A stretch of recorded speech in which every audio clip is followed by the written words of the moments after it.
Bismillahirrahmanirrahim. Assalamualaikum warahmatullahi wabarakatuh. Alhamdulillahirabbil alamin. Wa bihi nasta'inu ala umuri dunya waddin. Wassalatu wassalamu ala asyrafil anbiya'i wal mursalin. Sayyidina wa maulana Muhammadin. Sallallahu alaihi wa barik wa ala alihi wa ashabihi ajma'in, amma ba'du. Qalu subhanaka la ilma lana illa ma 'allamtana innaka antal alimul hakim.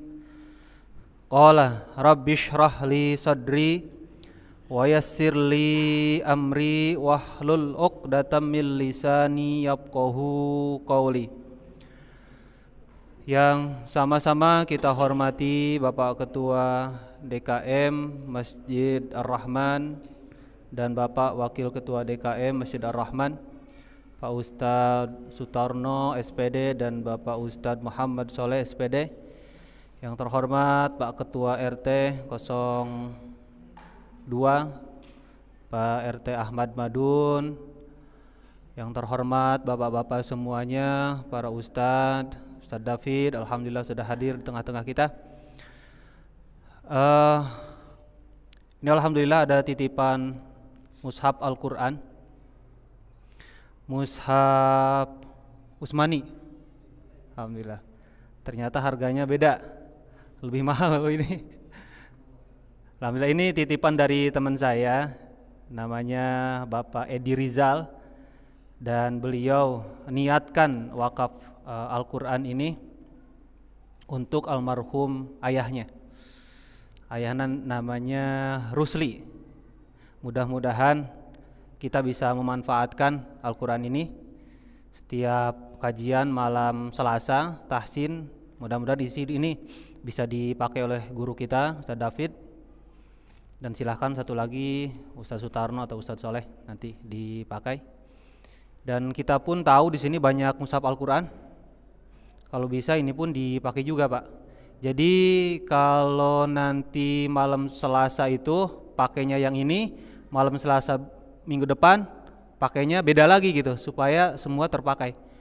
Karena tentunya orang yang wakaf Al-Quran ini ingin Al-Quran yang diwakafkannya itu dibaca oleh kita, gitu ya. Insya Allah, mudah-mudahan. Baik, sedikit mengulas kemarin pas kita terakhir kajian, pertanyaan dari Pak RT Ahmad Madun mengenai apakah kita wajib bermadhab. Jawabannya adalah kita harus bermadhab, karena bermadhab itu adalah cara satu-satunya untuk bisa beribadah sesuai dengan apa yang Nabi contohkan. Kemudian apakah kita madhabnya harus satu dalam segala aspek ibadah kita? Idealnya kita harus satu. Misalkan Imam Syafi'i, ya Imam Syafi'i. Tapi pada kenyataannya di kita, di konteks kita saat ini, kita ternyata mengkaji tidak hanya satu madhab. Dan kita pun beda guru kadang-kadang. Guru ini ngambilnya kitab madhab Imam Ahmad, guru ini ngambilnya kitab madhab Imam Syafi'i. Bagaimana solusinya? Menurut ulama, kalau kita ibadah, boleh kita beramal dengan beberapa madhab sesuai dengan apa yang kita pelajari. Tetapi kalau dalam lingkup satu paket ibadah, kita harus mengikuti hanya satu madhab saja. Misalkan antara toharoh dan sholat, kita harus mengikuti satu madhab, karena nanti beda pengambilan dasar hukumnya gitu. Jadi misalkan antara wudhu dan sholat, kita harus ngambil madhab Imam Syafi'i, tidak bisa campur-campur. Karena nanti kaitannya sama pembatal-pembatal dari wudhu itu sendiri, pembatal-pembatal dari sholat itu sendiri. Baik. Terus kemarin kita ada kajian juga mengenai tanya jawab. Ada pertanyaan bahwa apakah hak prerogatif Allah mengenai hidayah. Jadi di Al-Qur'an sering kita temui fayudilullahu mayyasha'u wa yahdi mayyasha. Allah Subhanahu wa taala memberikan kesesatan kepada orang yang Dia kehendaki, dan Allah pun memberikan hidayah kepada orang yang Dia kehendaki, gitu. Jadi pemberian hidayah Allah Subhanahu wa taala kepada manusia seperti halnya Allah memberikan rizki kepada manusia. Cuma masalahnya kalau Allah memberikan rizki kepada manusia, semua manusia pasti menerima rizki itu karena modal hidup. Tapi kalau Allah memberikan hidayah kepada manusia, ada dua sikap manusia. Ada yang menerima, ada yang menolak. Yang menerima disebutnya orang-orang yang beriman, yang menolak disebutnya orang-orang yang kafir. Nah itu. Makanya kemarin ada pertanyaan dari Pemaskuri bagus sekali. Walladzina kafaru sawaun alaihim a'angdartahum am lam tungdirhum la yu'minun. Adapun bagi orang-orang yang kafir, sama saja mereka mau dikasih peringatan atau tidak, tetap mereka inkar. Kan gitu. Artinya orang-orang kafir ini pada awalnya ketika hidayah sampai kepada dia menolak. Kafaro itu menutup diri, Pak. Jadi diserap ke bahasa Inggris jadi cover buku gitu kan. Jadi artinya menutup dirinya sendiri dari hidayah itu. Adapun yang menyampaikan hidayah itu adalah para nabi dan para rasul. Dan sekarang tidak ada nabi dan rasul, yang ada adalah pewaris-pewarisnya, yaitu para ulama. Kata Allah Subhanahu wa taala, tidak ada kewajiban kepada kalian wahai orang-orang yang menyampaikan agama supaya mereka beriman kepada Allah. Jadi kalau ada ustadz, ada kiai yang menyampaikan sebuah kebenaran, tidak ada beban untuk dirinya supaya kebenaran itu diikuti oleh orang-orang. Karena apa? Karena hidayah dan kesesatan adalah Allah Subhanahu wa taala yang punya. Artinya Allah Subhanahu wa taala yang tahu kondisi hati masing-masing seseorang. Kan gitu ya? Baik. Mana kitabnya belum sampai. Kitab saya ketinggalan di rumah. Maaf. Oh iya.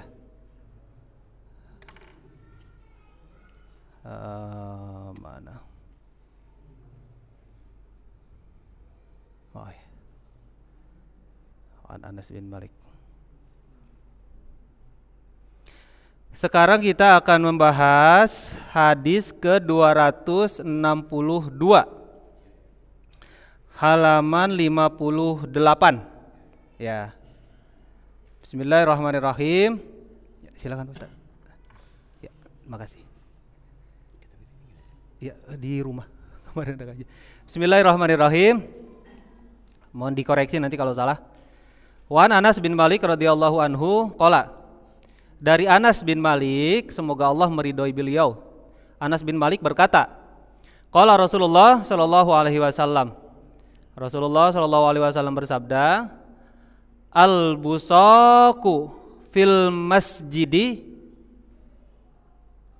khati'atun wa kaffaratuha dafnuha, muttafaqun alaih. Kata Nabi bahwa meludah di dalam masjid itu sebuah kesalahan, dan kafarah itu dendanya itu adalah dafnuha itu mengubur ludahnya. Hadis ini ada di Bukhari, ada di Muslim. Baik, pelajaran dari hadis ini adalah seperti yang sudah kita ketahui bahwa dulu pada zaman awal-awal Islam, pada zaman Nabi, lantai masjid itu adalah tanah. Kalau ada orang yang tidak kuat untuk menahan dahaknya sehingga mengeluarkan dahaknya, dia meludah gitu kan. Meludah. Dan itu sebuah kesalahan besar. Jadi khoti'ah itu bisa jadi dosa, bisa jadi tidak kepada orang yang melakukannya. Kalau sengaja ya dosa, kalau tidak sengaja berarti sebuah kesalahan.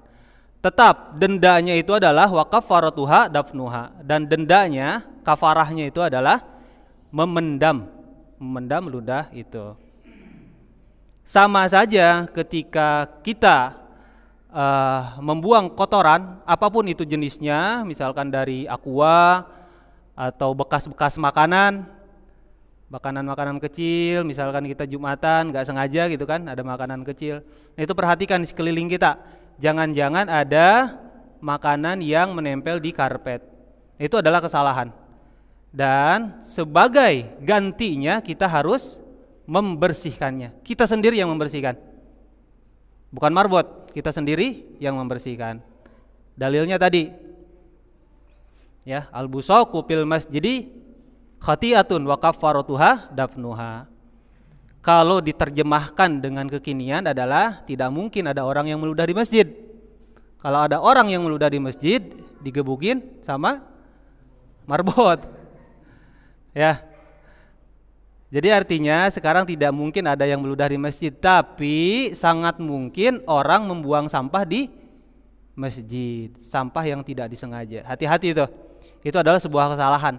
Kalau tidak sengaja, itu adalah sebuah kesalahan. Kalau sengaja, kesalahan plus jadi dosa. Dan sebagai gantinya, kafarahnya itu adalah kita membersihkannya. Ambil sendiri, buang sendiri. Kayak model aqua sekarang. Saya juga suka lupa nih, kelupaan sampah aqua. Jangan nunggu ada yang membuang sampah kita, kecuali kita sendiri. Jangan nunggu Pak Bambang yang bersihin sampah kita sendiri yang buang, Pak. Kita sendiri yang bersihkan. Itu hati-hati. Mungkin itu adalah dosa kecil yang tidak disengaja oleh kita kan. Nah itu dari hadis ini. Ada kisah yang menarik di sini. Pada zaman dahulu kala ada orang yang meludah. Yang meludahnya itu mohon maaf campur-campur, ada campurannya mungkin ya ludah itu. Meludah ke tembok masjid Nabawi, Masjid Nabi. Ceprot meludah gitu di masjid. Yang namanya di Madinah kan kalau siang-siang kan terik. Jadi sekali meludah langsung kering gitu. Nah itu ketahuan sama Nabi. Yang nggak tahu ya sahabatnya, tidak disebutkan siapa. Tapi ketahuan oleh Nabi. Ketahuan dan ada bekasnya kan. Bekas ludah itu nempel di tembok. Oleh Nabi sendiri dibersihkan, dikerik oleh tangan beliau sendiri. Dikerik oleh tangan beliau. Tapi lihat dari muka Nabi, mimiknya itu merah. Tanda Nabi marah gitu kan, sambil ngerik gitu. Untungnya ada wanita Ansor yang, wahai Rasulullah, biarkan saya yang membersihkan kotoran ini.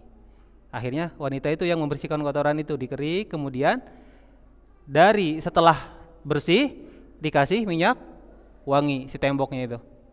Nah itu. Ya. Jadi masjid itu ya ini rumah Allah, kita harus menyadari ini adalah rumah Allah. Apapun tindak tanduk kita harus menghormati pemilik rumah. Gitu. Termasuk kebersihannya dijaga. Itu hadis dari Anas bin Malik ya? Ya Pak Ustaz. Oh lupa lagi saya juga Anas bin Malik. Ya, hadis berikutnya. Bismillahirrahmanirrahim. Wa anhu, dan masih dari Anas bin Malik radhiyallahu anhu qala. Berkata Anas bin Malik, qala Rasulullah sallallahu alaihi wasallam. Rasulullah sallallahu alaihi wasallam bersabda, la taqumus sa'ah hatta yatabahan nasu fil masajidi. Akhrajahu khamsah illa at-Tirmidzi wa sahhahahu Ibnu Khuzaimah. Bahwa kata Nabi sallallahu alaihi wasallam, tidak akan terjadi kiamat sampai orang-orang bermegah-megahan untuk masjid Jadi masjidnya megah. Tidak akan terjadi kiamat sebelum manusia bermegah-megahan dengan masjidnya. Nah itu. Ya, bermegah-megahan dengan masjidnya. Kayaknya itu sudah terjadi. Ya, bermegah-megahan dengan masjid. Ada masjid yang menghabiskan biaya sampai 1 triliun. Nah. Apa bahayanya? Bahayanya di sini adalah manusia yang awam bukan lagi mengagungkan Allah, tetapi mengagungkan masjidnya. Itu yang jadi bahaya itu. Ya, kalau dulu masjid yang penting kokoh, luas, bersih. Kokoh, luas, bersih. Tidak ada kesan mewah di dalam masjid atau bangunan masjid itu sendiri. Nah, itu kan terakhirnya ada tuh. Ya, terakhirnya ada wasohahu Ibnu Khuzaimah. Dan Ibnu Khuzaimah mensahihkan hadis ini. Ya, di dalam Sahih Ibnu Khuzaimah, jadi sedikit Ibnu Khuzaimah ini adalah salah satu ahli hadis. Jadi kalau kita tahu hadis-hadis yang 9, kitab induk hadis yang 9, dari Sahih Bukhari sampai Ad-Darimi, ada lagi banyak hadis itu. Salah satunya adalah Sahih Ibnu Khuzaimah. Jadi di dalam kitab Sahih Ibnu Khuzaimah ini, kumpulan-kumpulan hadis yang sahih derajatnya, tetapi tidak ada di dalam Bukhari atau Muslim. Itu ada di Sahih Ibnu Khuzaimah. Makanya apabila ada hadis-hadis yang dinyatakan bahwa wasohahu Ibnu Khuzaimah, berarti hadis itu derajatnya sahih. Nah berarti ini sahih.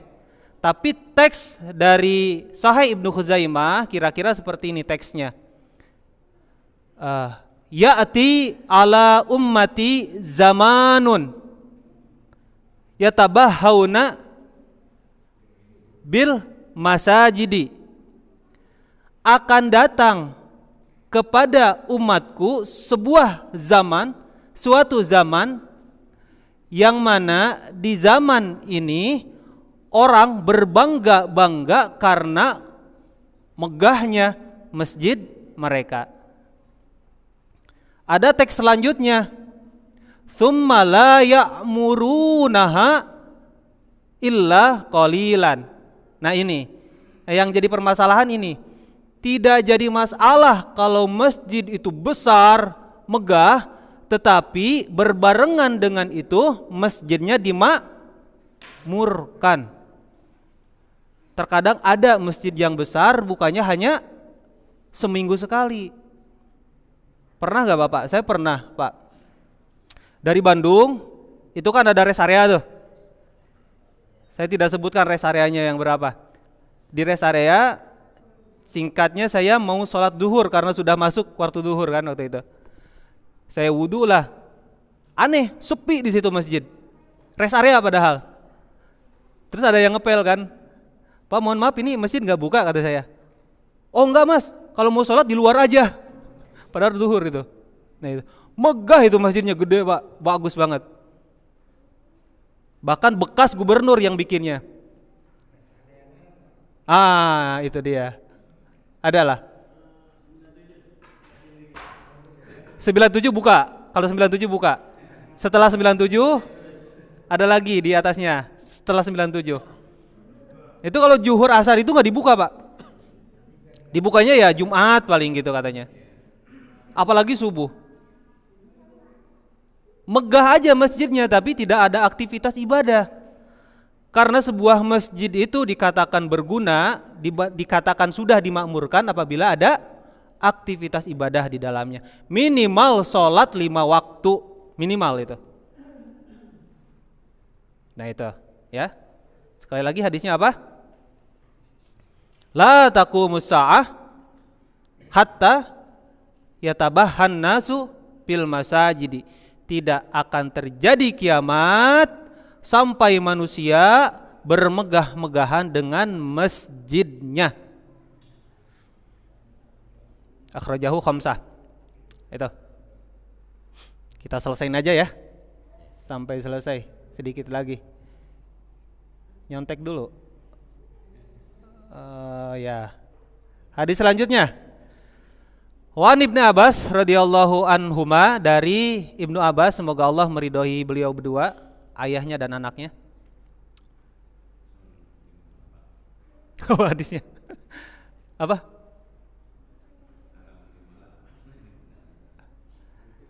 Apa hadisnya Pak Ustaz?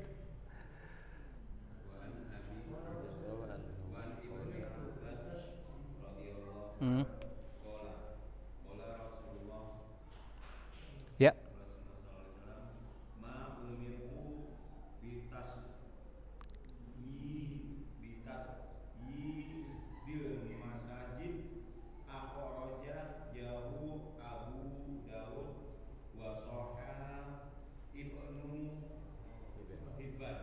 Oh ya, baik.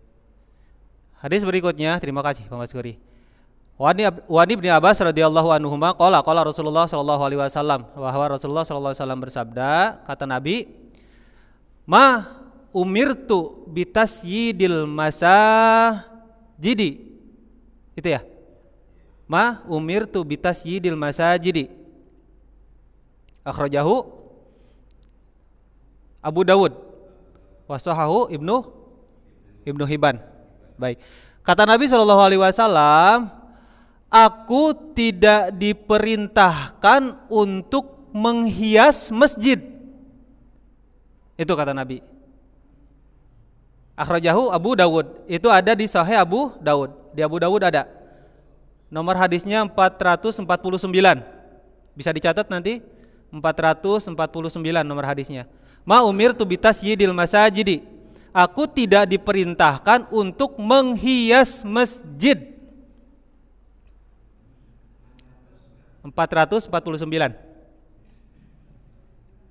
Ada tambahan dari Ibnu Abbas di Abu Dawud itu, yang 449 itu nomornya. Kata Ibnu Abbas, katanya bahwa dulu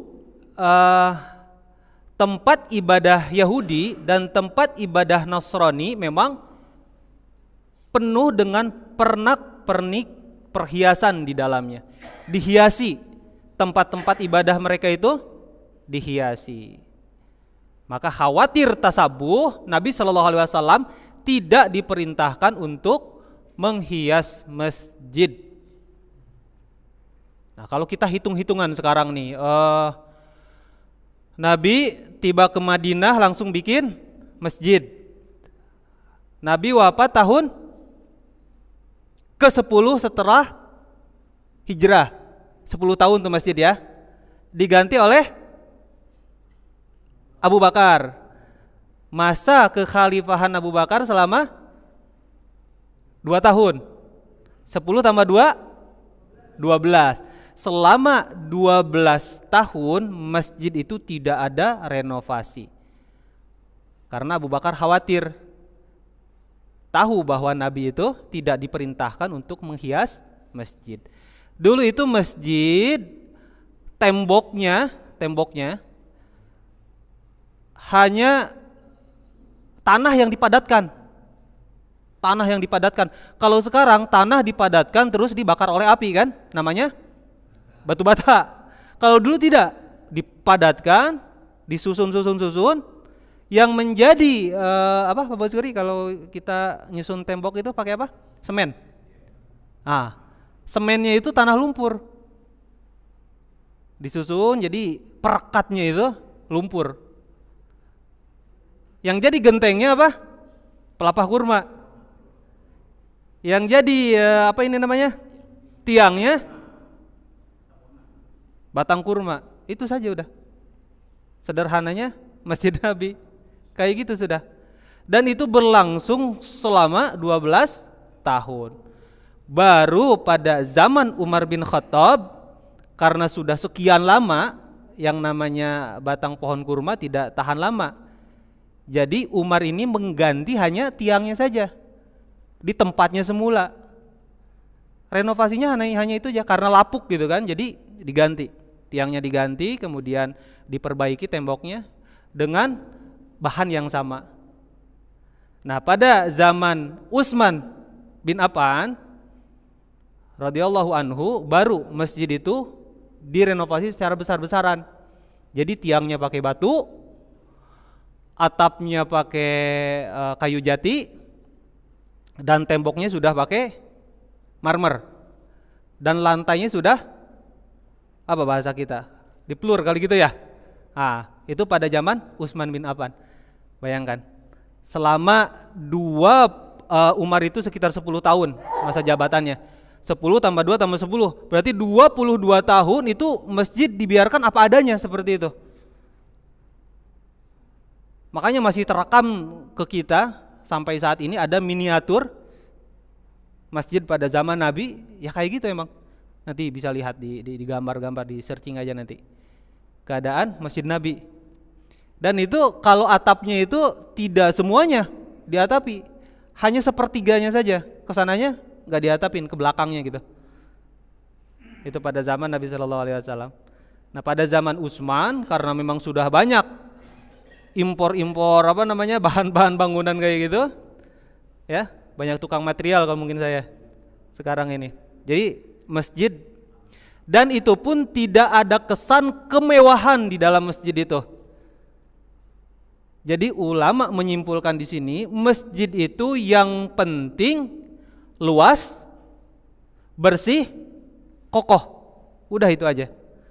Tidak ada kesan kemewahan. Kalau image kita setiap ada kubah masjid, setiap ada kubah berarti itu masjid. Saya pernah gitu kan ke suatu daerah cari masjid, wah lihat kubah, alhamdulillah ada masjid, lihat kubahnya. Datang ke sana, apa coba? Bukan, apa tuh namanya, marketing official. Sebuah perubahan, saya pikir itu masjid karena ada kubahnya gitu kan. Ternyata kubah ini baru sekarang-sekarang ini kan ditemukan, abad-abad ke-19, abad-abad ke-20.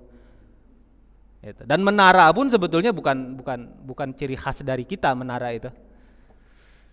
Dari bangsa Persia kan itu. Jadi Persia dulu. Ya itu. Ternyata ya masjid seperti itu harusnya.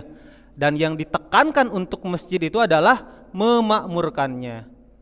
Ada 4 kan kemarin. Yang pertama, di masjid itu harus dipakai tempat ibadah, sholat 5 waktu dan segala macam.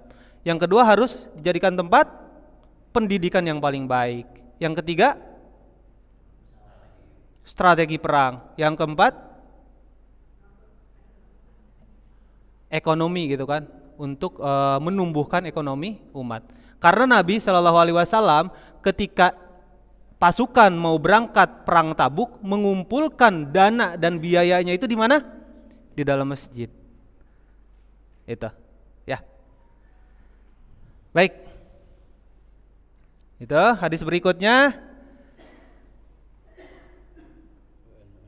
Wa an Anas bin Malik qala Rasulullah sallallahu alaihi wasallam. Rasulullah sallallahu alaihi wasallam bersabda, "Uridat alayya ujura ummati hatta al-qadatu yukhrijuhar rajulu minal masjidi." Rawahu Abu Dawud wa Tirmidzi wastaghrabahu wasahhahahu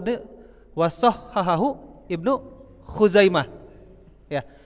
Dari Anas bin Malik bahwa Rasulullah sallallahu alaihi wasallam bersabda, kata Rasulullah, Uridot itu ditampakkan secara jelas. Kayak saya melihat bapak-bapak, kayak bapak-bapak melihat saya. Uridot alayya ujuro ummati, pahala umatku. Sekian miliar umat Rasulullah Shallallahu Alaihi Wasallam, pahalanya ditampakkan di depan Nabi. Rapot lah mungkin lah kayak kita. Jelas seperti itu. Hatta al-qadatu yukhrijuhar rajulu minal masjidi. Sampai sampah yang ada di dalam masjid yang dikeluarkan oleh seseorang. Ya. Jadi misalkan ada salah satu kita yang mengeluarkan satu kecil sampah saja dari dalam masjid, kan kita dapat pahala. Nah, pahalanya itu ditampakkan ke Nabi Shallallahu Alaihi Wasallam. Itu. Uridat alayya ujuru ummati hatta al-qadatu yukhrijuhar rajulu minal masjidi. Ditampakkan kepadaku pahala umatku sampai-sampai al-qadatu itu apa di situ terjemahannya?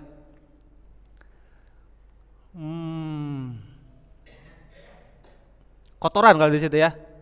Jadi al-qadatu itu kayak pecahan kayu, puing yang sudah tidak berguna lagi gitu. Yang model kita sampah aqua, sampah bungkusan makanan. Kalau ada di antara kita yang mengeluarkan sampah itu dari dalam masjid keluar ke tong sampah, yang mana di kita nggak ada tong sampahnya, keluar, nah itu kita dapat pahalanya ditampakkan kepada Nabi Shallallahu Alaihi Wasallam. Sekecil apapun pahala itu masih diminum Pak. Sekecil apapun ya pahala yang kita kerjakan sampai sekecil itu pun nanti ditampakkan kepada Nabi. Misalkan waktu saya sekolah kelas 1 atau kelas 2 itu saya masih juara kelas 1 itu masih juara 1 lah. Di kelas juara 1. Kira-kira pas saya pulang ke rumah, saya kasih lihat hasil rapot itu kepada orang tua, hasil rapotnya bagus, gimana kira-kira perasaan orang tua? Girang, bangga gitu kan? Begitupun nanti Pak, pembagian rapor terbesar nanti di akhirat, dan pahala-pahala kita ditampakkan di depan Nabi Shallallahu Alaihi Wasallam. Alangkah bangganya Nabi sama kita ketika kita memiliki pahala yang banyak. Nanti ada ranking 1 siapa? Abu Bakar misalkan, ranking 2 Umar misalkan gitu ya. Kita nggak tahu ranking berapa nanti di akhirat ya. Nah itu Nabi bangga, dan kita pun yang memperlihatkan pahala kita kepada Nabi bangga juga kan. Itu Masya Allah. Makanya mulai sekarang niatkan segala amal perbuatan baik kita diniatkan hanya karena Allah, dan ittiba'ur rasul, demi mengikuti Rasulullah Sallallahu Alaihi Wasallam. Itu beres ya hadisnya ya. Satu lagi. Baik. Wa Nabi Qatadah radhiyallahu anhu qala Rasulullah sallallahu alaihi wasallam, dari Abi Qatadah bahwa Rasulullah SAW bersabda, idza dakhala ahadukum al-masjida fala yajlis hatta yusalliya rak'ataini, muttafaqun alaih. Jadi Abi Qatadah mendengar Rasulullah SAW bersabda, kata Rasul, idza dakhala ahadukum al-masjida fala yajlis hatta yusalliya rak'ataini, muttafaqun alaih.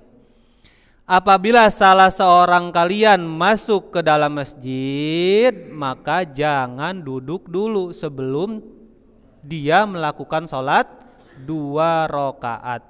Sholat apa itu namanya? Sholat tahiyatul masjid. Kapanpun itu, masuk kapanpun itu ke masjid, sholat 2 rakaat. Bahkan dulu ada cerita seseorang waliullah, kerjaannya itu adalah keluar masuk masjid. Ini keluar sekarang nih, masuk masjid sholat, keluar lagi, masuk lagi masjid sholat, keluar lagi, masuk lagi sholat, gitu terus sepanjang hari. Ada waliullah sampai seperti itunya, mengamalkan hanya 1 hadis ini.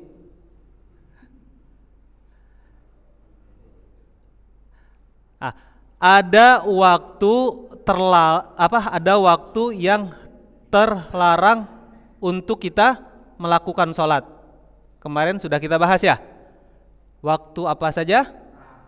Ba'da asar, ba'da sholat asar, dan ketika matahari tenggelam ya. Tenggelam 2 tuh ya. Yang ketiga ba'da sholat subuh dan matahari sedang terbit 4. Yang kelima, sedang zawalu syamsi, matahari tergelincir ke barat. Itu 5 menit atau 10 menit sebelum zuhur. Itu kan waktu terlarang seseorang untuk melakukan sholat.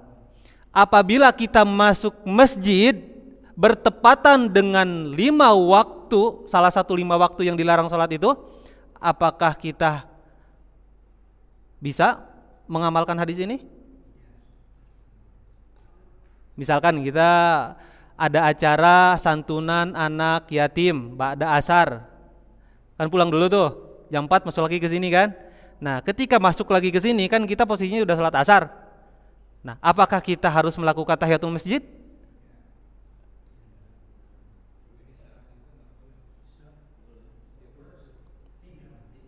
Oke baik. Misalkan Pak Bambang mau adzan maghrib, masuk kan Pak Bambang? Masuk. Kan belum maghrib kan? 10 menit lagi ke maghrib, masuk masjid kan? Pak Bambang melakukan sholat tahiyatul masjid, apakah boleh? Di waktu tersebut, karena waktu tersebut ketika matahari tenggelam. Yang menyebutkan boleh betul, yang menyebutkan tidak boleh betul. Yang menyebutkan boleh adalah Imam Syafi'i.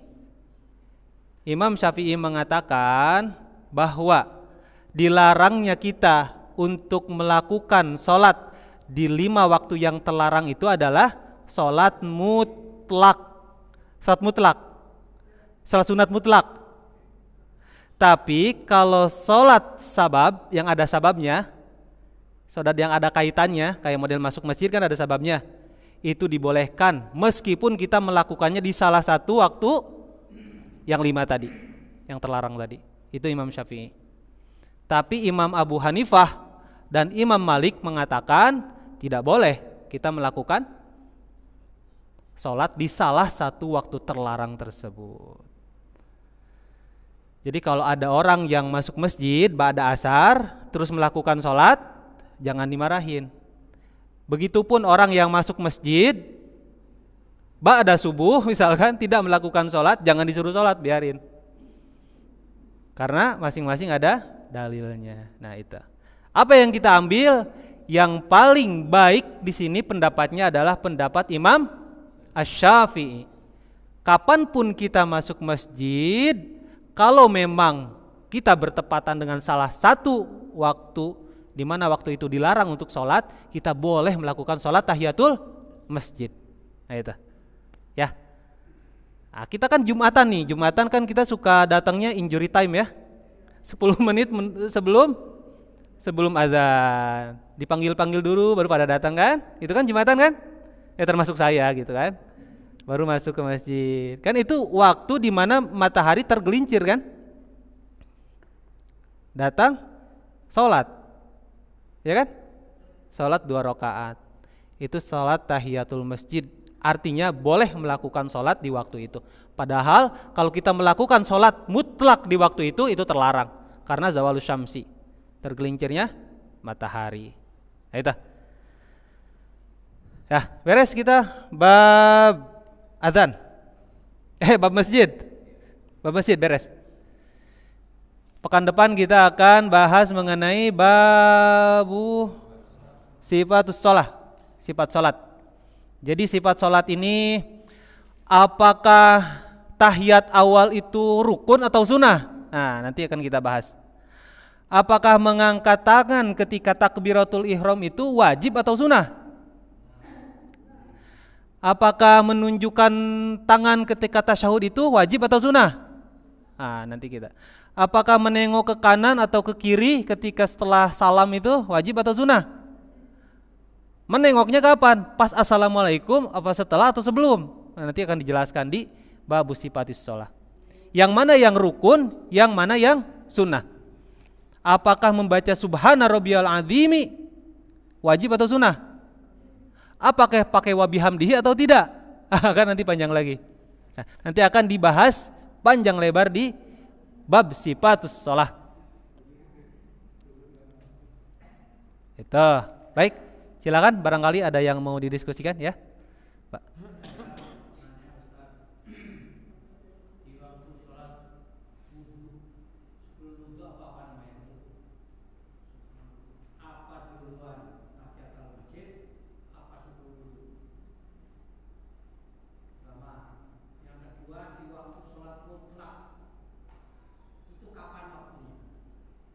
Baik, terima kasih. Dua pertanyaan dari Pak Kiai kita. Kapan waktunya sholat mutlak? Itu yang kedua. Yang pertama, mana yang harus didahulukan ketika selesai wudhu? Apakah kita harus sholat sunnah wudhu atau tahiyatul masjid? Wudhu kan misalkan kita nih wudhu masuk masjid kan? Masuk masjid tuh. Nah itu yang harus kita lakukan, tahiyatul masjid dulu atau sholat sunat wudhu, yang mana dua-duanya sunnah. Mana kira-kira? Tahiyatul masjid. Mana? Sesuai kesepakatan aja kita. Kalau sepakatnya itu ya udah. Gimana? Untuk niat dalam hal yang sunnah boleh dua niat. Untuk sesuatu yang sunnah kita boleh dua niat. Artinya setelah beres wudu masuk masjid boleh Bapak niat di situ tahiyatul masjid plus sholat sunat wudu 2 rakaat. Niatnya 2. Ya. Kalau ribet usolinya jangan pakai usoli. Kalau masih ada waktu, baiknya adalah sholat tahiyatul masjid dulu. Setelah itu baru sholat sunat wudu kalau masih ada waktunya. Kalau waktunya mepet, misalkan 4 menit lagi ke iqomah, ya 1 sholat 2 niat. Tetap sholatnya 2 rakaat, tapi di 2 niatkan. Itu boleh menurut Imam An-Nawawi dalam Syarah Al-Muhadzab, Majmu' Syarah Al-Muhadzab. Itu boleh. Ya, silakan. Tadi yang kedua apa? Oh ya, sholat sunat mutlak itu kapan dilakukannya? Misalkan kita habis sholat zuhur, kan kita melakukan ba'diyah 2 rakaat. Sunnah dari ba'diyah zuhur itu kan 4, 2 rakaat 4 kan. Setelah itu sampai nanti mau menjelang asar itu adalah rentang waktu dibolehkannya kita melakukan sholat sunat mutlak. Asalkan sholat sunat mutlak tidak boleh dilakukan di ba'da asar sama ba'da subuh. Nah sekarang misalkan sekarang kita nih maghrib, kan ba'diyah kita disunahkan 2. Setelah ba'diyah maghrib silahkan sholat lagi, sholat sunat mutlak sampai nanti isya. Isya misalkan ba'diyah kita kan sunatnya 2 rakaat, silahkan setelah itu kita sholat sunat mutlak sampai nanti subuh, sampai bengkak kakinya, boleh silahkan. Atau nanti pas setelah kita sholat sunat duha, sholat sunat duha katakanlah mulai jam 7. Sholat sunat duha itu maksimal berapa? 12 rakaat. Setelah sholat sunat di pagi hari 12 rakaat, setelah itu silahkan rentang waktu sampai nanti tergelincirnya matahari itu adalah boleh melakukan sholat sunat mutlak. Itu waktunya. Makanya Imam Ahmad bin Hambal melakukan sholat sunnah sebanyak 300 rakaat adalah di waktu setelah selesai sholat duha. Nah, itu. Ya silakan. Di waktu antara sholat Jumat itu, sholat Jumat itu kan ada yang 1 adzan, 2 adzan. Nah, kalau yang 2 adzan itu setelah adzan yang pertama sholat apa? Kalau saya sendiri sholat sunat mutlak. Kalau saya sendiri, ya.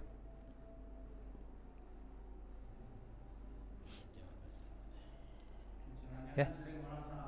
Iya, bukan qobliyah Jumat. Iya.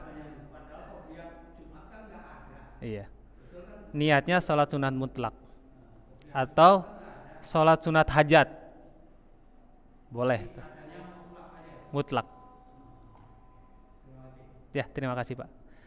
Sudah azan Bapak-bapak? Tidak ada lagi yang mau didiskusikan? Nanti kalau ada kita diskusikan malam Kamis kalau ada waktunya insyaallah. Terima kasih atas perhatiannya. Mohon maaf atas segala kekurangan. Usikum wa nafsi bitaqwallah. Assalamualaikum warahmatullahi wabarakatuh.